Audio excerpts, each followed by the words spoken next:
Boa tarde, meus amigos, minhas amigas. Que sejamos todos mais uma vez muito bem-vindos à Casa de Joana. E vamos nos preparando nesse momento para os tratamentos que serão direcionados pelas equipes espirituais a todos os nossos assistidos nas câmeras de passe, nos tratamentos mediúnicos.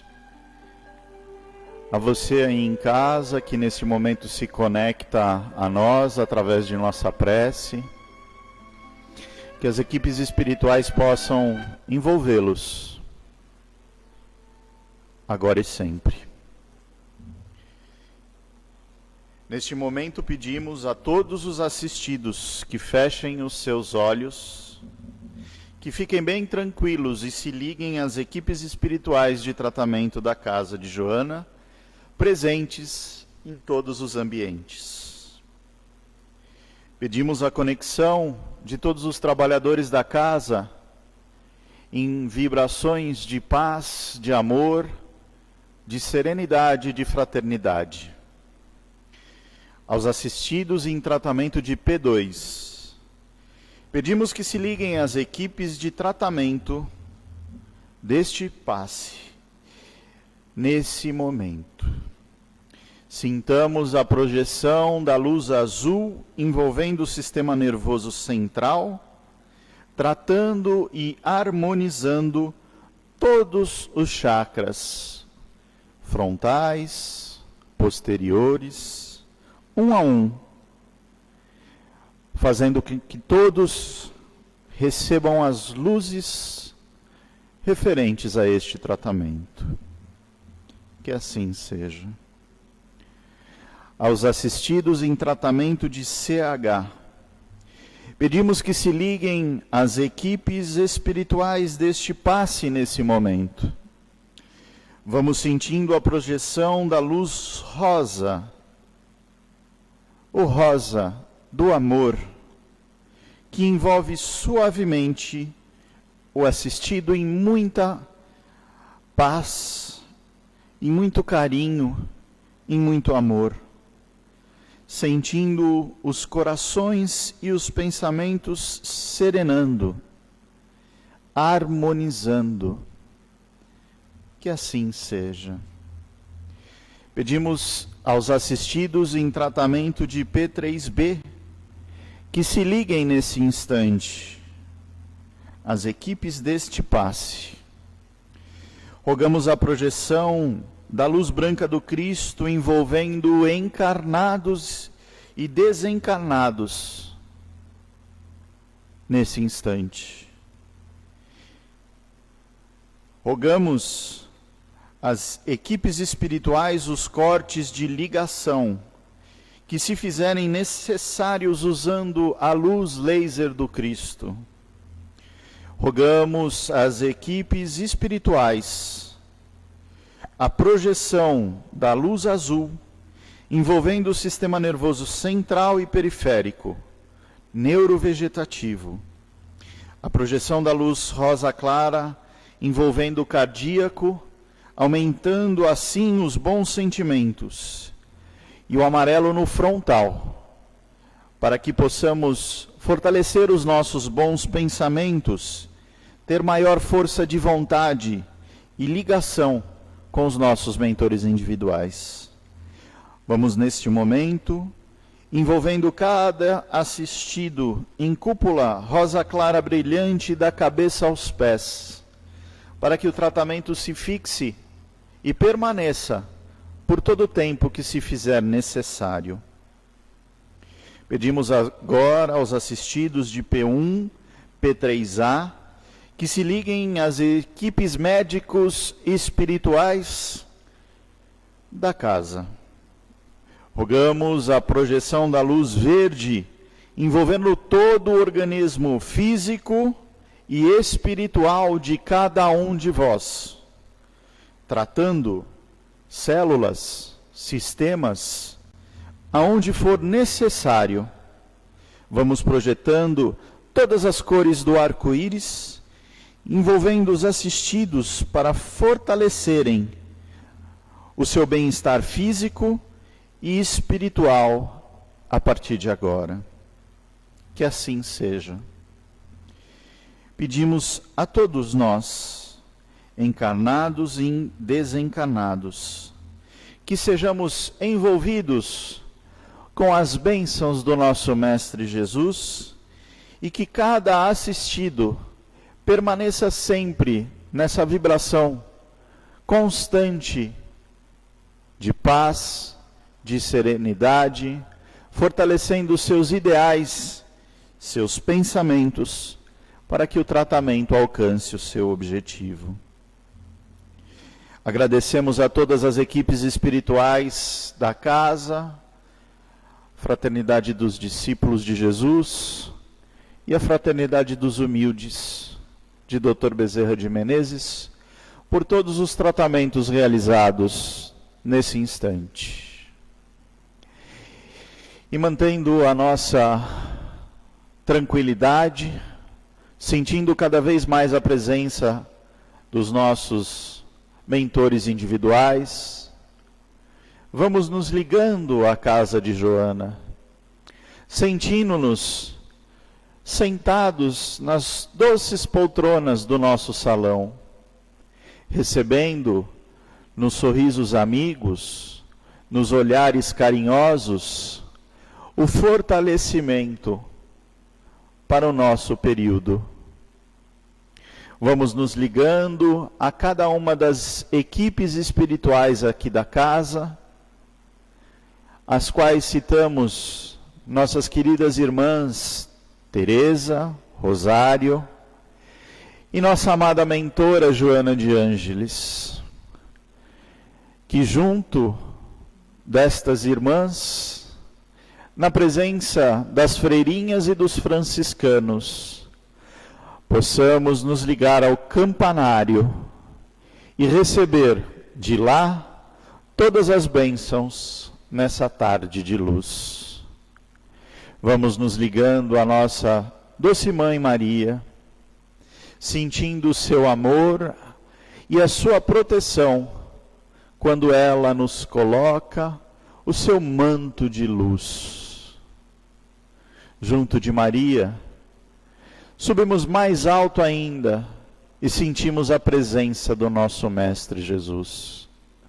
Querido irmão, quão bom é ouvir a tua voz, escutar as tuas palavras, sentir o teu amor, que nos conduzem diretamente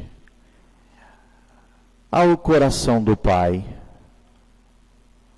a quem saudamos com todas as nossas energias, com o que há de melhor em nós, com as palavras que o próprio Mestre nos ensinou a orar ao Pai.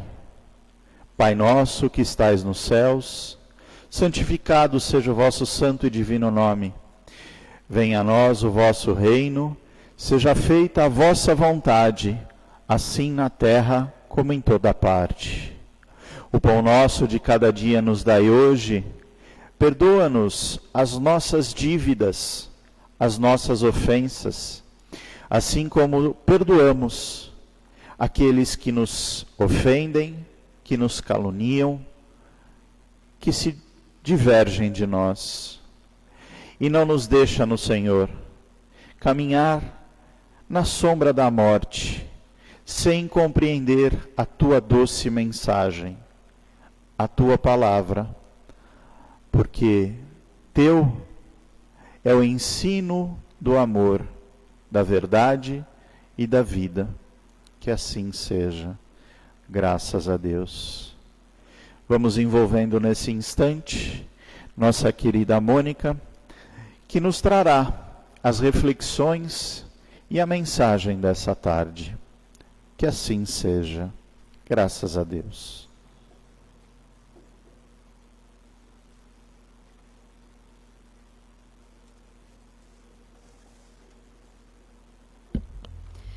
Boa tarde a todos.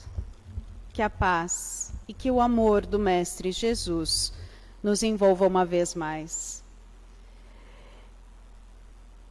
Queridos irmãos, às 19 horas, mais ou menos, do dia 3 de outubro de 1804, ou seja, há 216 anos, nascia o nosso querido Allan Kardec. Porém, com outro nome, na verdade, e nós vamos comentar a respeito disso. Seu nome, Hippolyte Léon Denisard Rivail. Perdoem-me a pronúncia, porque não falo francês, mas lendo em português, este é o nome dele. Foi registrado assim, na França. E esta criança, ela veio descendente de uma família católica extremamente tradicional. E grande parte dos seus antepassados eram advogados ou magistrados, e ainda outros atuantes no trato das problemáticas educacionais. E aí, este menino cresceu seguindo as dignas tradições daquela família, com pais honrosos, que o amavam. E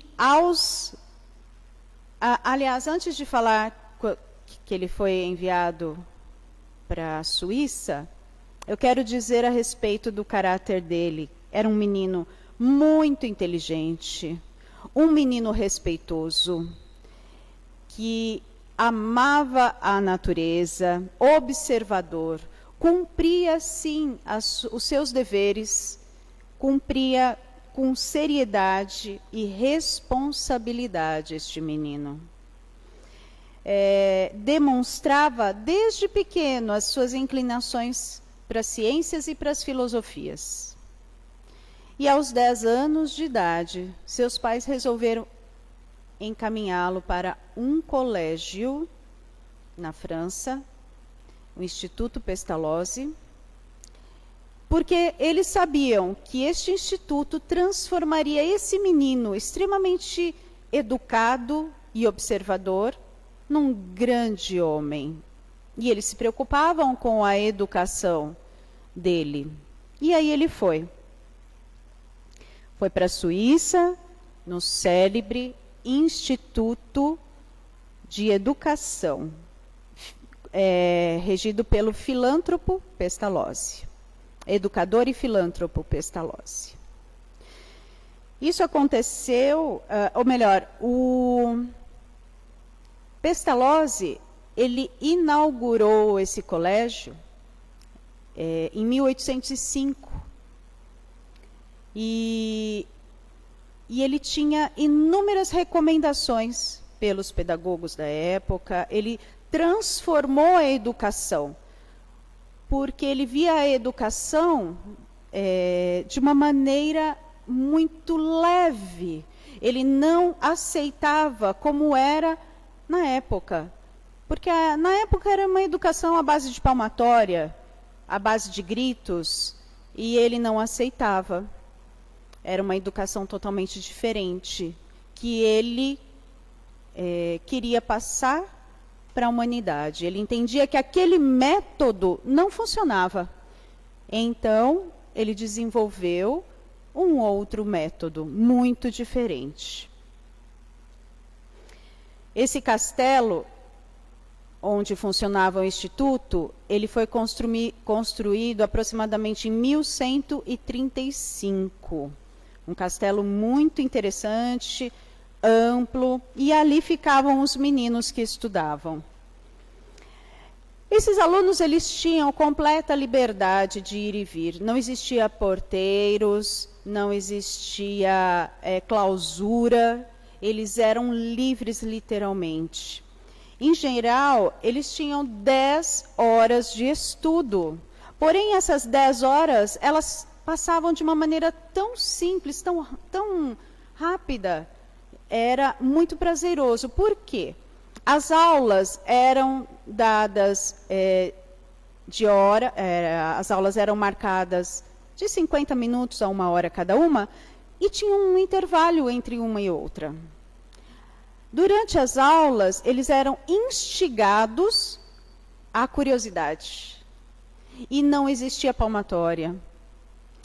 Dentre essas aulas, eles tinham aulas de ginástica, aulas de educação, aulas de jardinagem. Então, era tudo muito leve.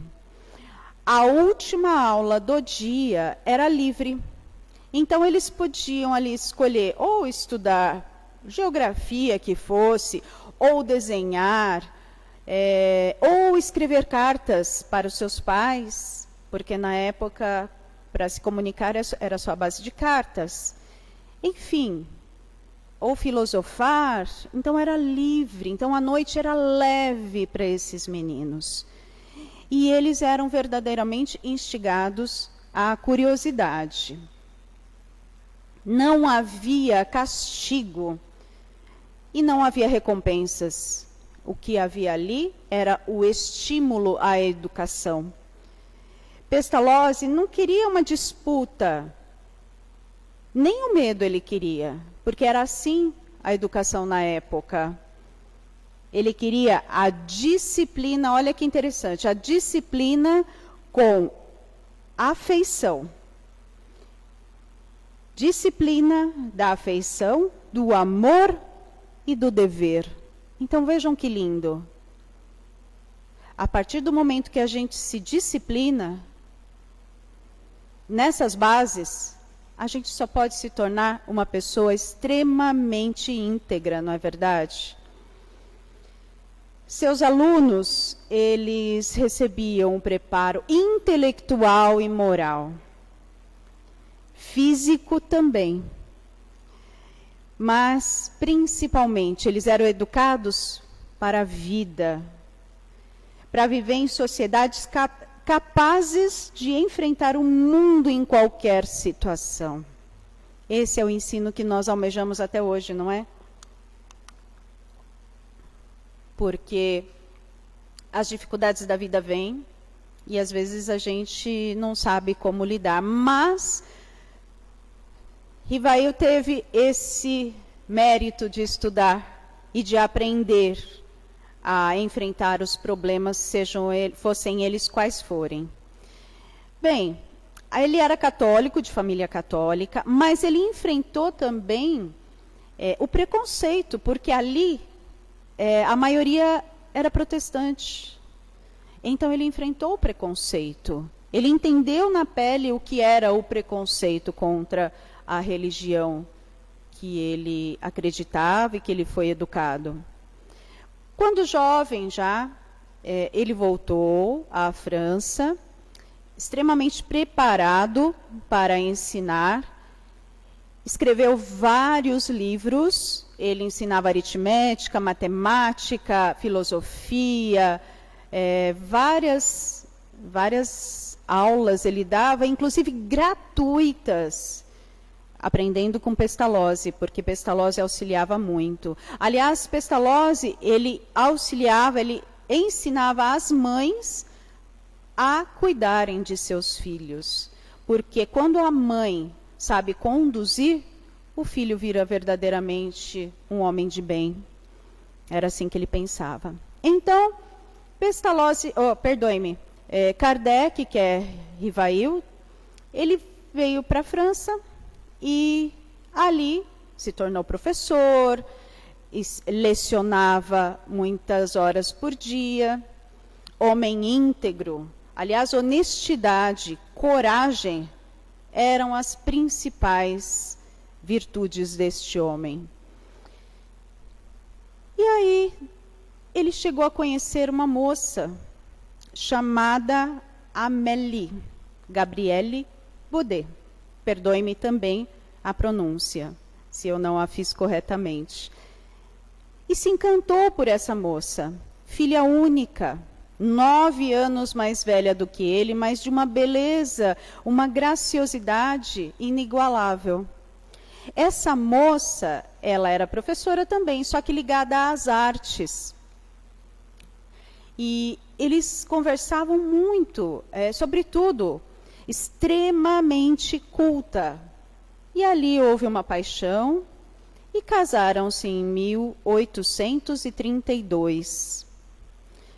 Tiveram um casamento muito feliz, pois ambos compartilhavam das mesmas ideias, tinham em mente inaugurar um colégio. Então, eles guardaram durante um tempo um certo dinheiro para poder inaugurar esse colégio. Mas eles entregaram toda a soma que eles guardaram para um amigo dela. Ela incentivou, ela conversou com ele e achou que seria adequado entregar esse dinheiro. Era uma pessoa que cuidava de finanças, que sabia cuidar de finanças, para que o dinheiro rendesse. O que aconteceu? Esse dinheiro foi perdido, a pessoa faliu, enfim, eles não conseguiram montar esse colégio.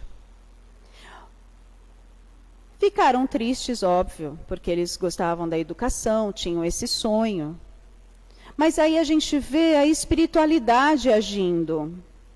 Se este homem tivesse inaugurado o seu colégio, ele não teria tempo para observar o que ele veio observar e para preparar a obra que ele veio preparar. Em seguida, ele ouviu falar ali na França, naquela época, ouvia-se rumores de tais mesas girantes, e ele não acreditava. Ele falava que aquilo, por ele ser um homem da ciência, das exatas, ele acreditava que aquilo era um magnetismo, que aquilo era falso. Até que, de tanto chamarem ele para ver, ele resolveu ir.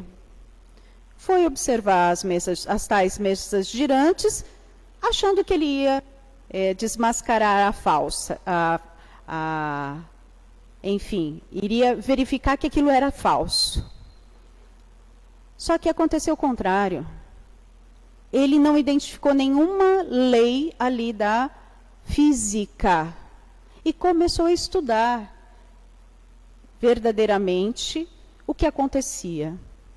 E esse estudo, por ele ter estudado ali com Pestalozzi, por ele já ter já era inato dele, esse instinto de observação, foi muito fácil para ele fazer essa metodologia de estudos. E aí ele percebeu que existia, sim, uma inteligência por trás daquelas mesas girantes. E todo esse estudo, durante anos, resultou exatamente na codificação, que nós chamamos a codificação de Kardec, que são vários livros. Foram vários anos de árduos estudos, catalogações, descartes de algumas mensagens que não eram adequadas. Muito metódico e preciso esse homem. Com o auxílio de sua esposa, ela o auxiliou muito nessa empreitada. Durante o período em que ele catalogava e que ele organizava todas as informações vindas da espiritualidade, verificando se eram verídicas ou não, teve um período que quando ele conseguiu lançar o Livro dos Espíritos, esse lançamento, ele foi todo queimado. Ele também perdeu. Então vejam, meus irmãos, que nem tudo são flores na vida. Nem sempre a gente ganha de primeira. As adversidades, elas vêm para todos. Para todos.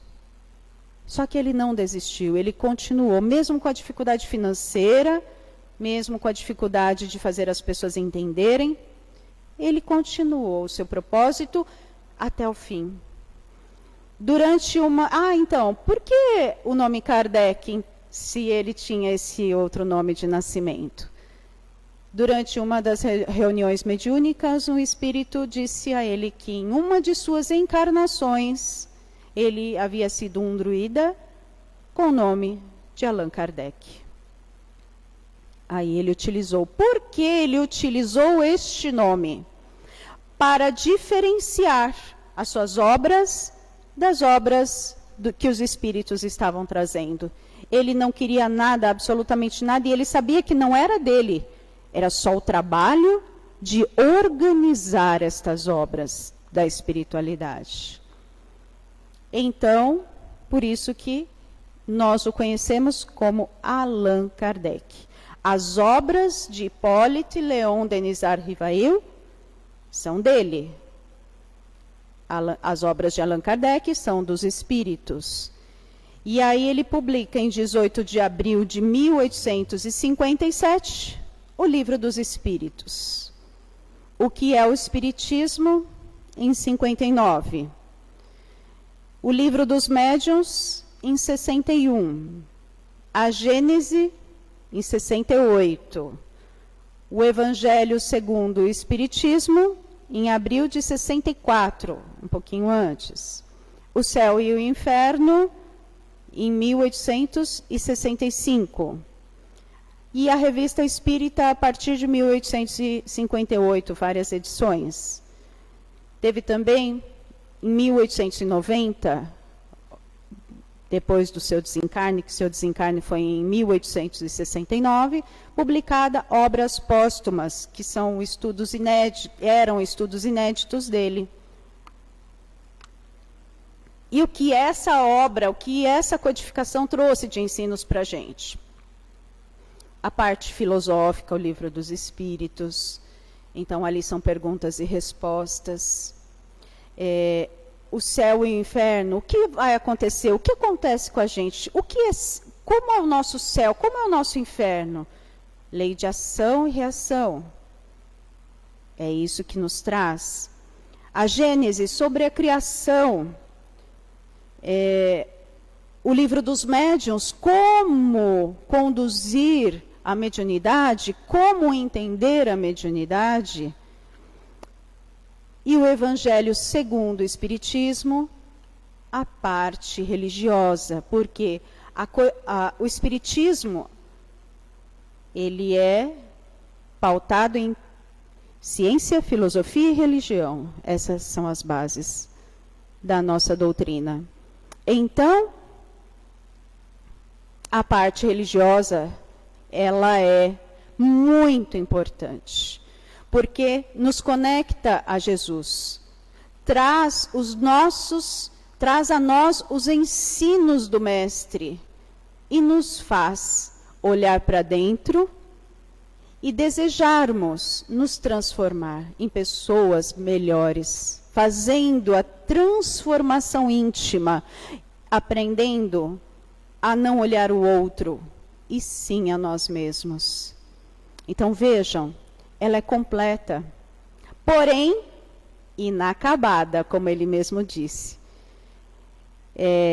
Ela é completa no sentido de abranger vários assuntos referentes a nós seres, as predições, enfim, tudo que pode acontecer, porque viemos, porque estamos aqui, porque somos assim, porque desencarnamos, como vivem os espíritos na espiritualidade e assim por diante. Então, meus irmãos, há 216 anos nasceu esse homem, que poderia ter falhado na sua empreitada, porque foi colocado para ele que não era uma missão dele especificamente, era uma missão que ele poderia efetivamente ser útil. Então ele estava ali como instrumento, mas se ele resolvesse falar, não, eu não quero, outro iria assumir a espiritualidade, já tinha uma linha de pessoas que poderia fazer com que essa revelação viesse. Mas ele foi assertivo e ele também cumpriu com muita dedicação a essa tarefa, vamos dizer assim. Um homem extremamente organizado, extremamente bom, um homem que tinha sua cabeça centrada e que sofreu também, porque ele fez inúmeras viagens divulgando o Espiritismo. Só que, meus irmãos, lembrem-se que naquela época não existia avião, e ele ia até a outros países, não existia carro, ele ia em carro de boi, ele ia em charrete, a cavalo. Então, isso fez com que ele tivesse a sua saúde bastante debilitada. E acabou desencarnando em 1869. Mas trouxe um legado para nós, para a humanidade. E teve o apoio de sua esposa querida. Este é o nosso querido Allan Kardec, que comemoramos hoje o aniversário de seu nascimento. Somos gratos a ele, e nós espíritas temos o dever de conhecer estas obras, porque só o conhecimento e o amor nos transformam. Quem quiser conhecer um pouco mais sobre a vida de Kardec, sobre a biografia, temos aqui alguns livros para indicar. A biografia de Allan Kardec, por Henry Sausse, S-A-U-S-S-E. Allan Kardec, meticulosa pesquisa bibliográfica de Zeus Van Tuyl e Francisco Thiessen.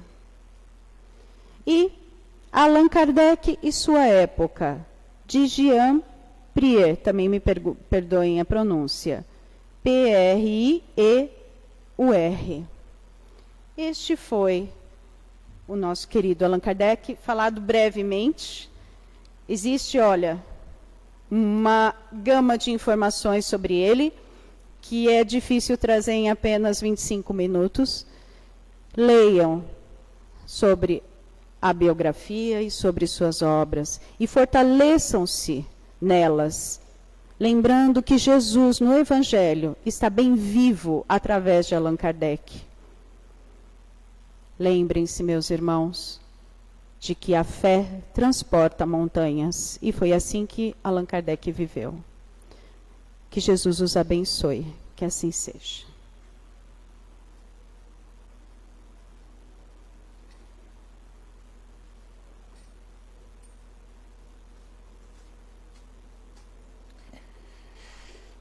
E vamos uma vez mais com esses exemplos, como trazido nesta tarde, sentindo e compreendendo que tudo posso naquele que me fortalece.